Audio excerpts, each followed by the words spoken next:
Good morning, ladies and gents. So we're doing chapter 13. You're a badass. Just gonna get her done so I can go get my workout in.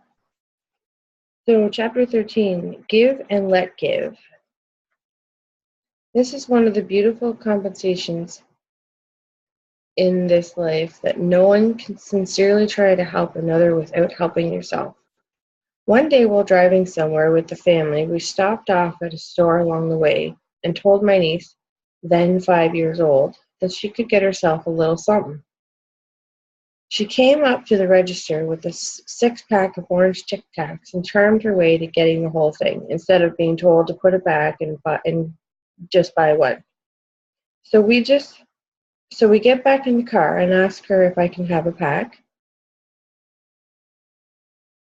So we get back in the car and I ask her if I can have a pack, my only intent to teach her, the greedy little piglet, and a thing or two about sharing. Of course, she says, and hands it over. She then asks,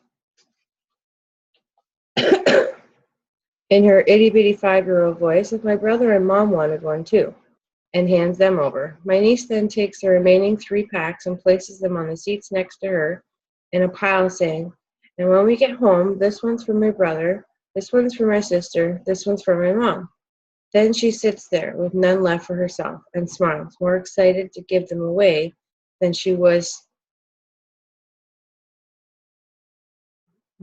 she was told she could buy them for herself. I shot a confused look to my brother, Stephen, her father, and he mouthed back, freak. When Stephen and I were her age, we cherished nothing more than the torture cries of each other. He set my gerbils free in the background. I stole his Halloween candy and ate it, piece by piece, sitting on his chest while he screamed. I've done that too. Who was this saintly creature in the back seat, and where did she learn that? As my niece so clearly understood, giving is one of the greatest joys. It's also one of the most fearless and powerful gestures there is. When we trust that we live in an abundant universe and allow ourselves to give freely, we raise our frequency, strengthen our faith, and feel awesome, thereby putting ourselves in flow and the position to receive abundant amounts in return. When we're in fear, we hold on to what we've got because we don't trust that there's more. We pinch off the energy we're scared to share, and we focus on and create more of the very thing we're hoping to avoid, which is lack. We live in the universe of give and receive, breathe and exhale, live and die, suck and awesome. Each side depends on each other and is relative to each other. Every action has an equal and opposite reaction. So the more you give, the more you receive, and vice versa.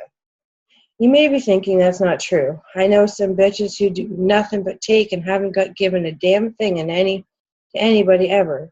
But receiving has a different energy than selfishly taking. Just as smothering a different energy than giving. Smothering and taking are fear-based and needy. Giving and receiving are full of gratitude and surrender to flow. I know someone who has multiple sclerosis who was told by a mentor to give away 29 things for 29 days as part of her cure. She blew it off for a while, but as her condition worsened, she finally decided to give it a try. First, she gave a phone call to a sick friend to see how she was doing. Then she steadily gave away something every day, and she almost instantly found herself more joyful and excited. By the 14th day, she was significantly better physically. Her business started booming, and she went on to create a blog that started a movement with tens of thousands of followers who were also giving away things daily. Her blog ultimately led to a New York Times best-selling book called 29 Gifts. I think I might read that book too. If you want to attract good things and feelings into your life, send awesomeness out to everyone around you. Here are some good ways to get in the give and take flow, yo. 1. If you haven't already, pick 1 or 2 causes that have real meaning to you and give them give to them every month. Give however much money or time you can, but do it consistently so it becomes a habit, so it becomes part of who you are. Even $5 a month counts. Give one of your favorite things in the world away to someone who would totally love it. And if you can, do it without them knowing where it came from. Leave $1 more than you normally would every time you tip, or 10. If someone's being snarky instead of sinking into their level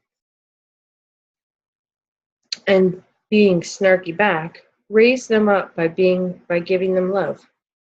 Smile, smile, compliment, and crack people up as often as possible. Say yes to invitations that you wouldn't normally say yes to because you hate the inconvenience of person offering. Take them up on it. Give them the opportunity to give you. Stop and feel in your body how great it feels when you give and receive. Raise your frequency and expect more good things to come your way. 8. Love yourself. Again. And everybody benefits. And that is chapter 13, peeps. We'll see you tomorrow for chapter 14. See ya.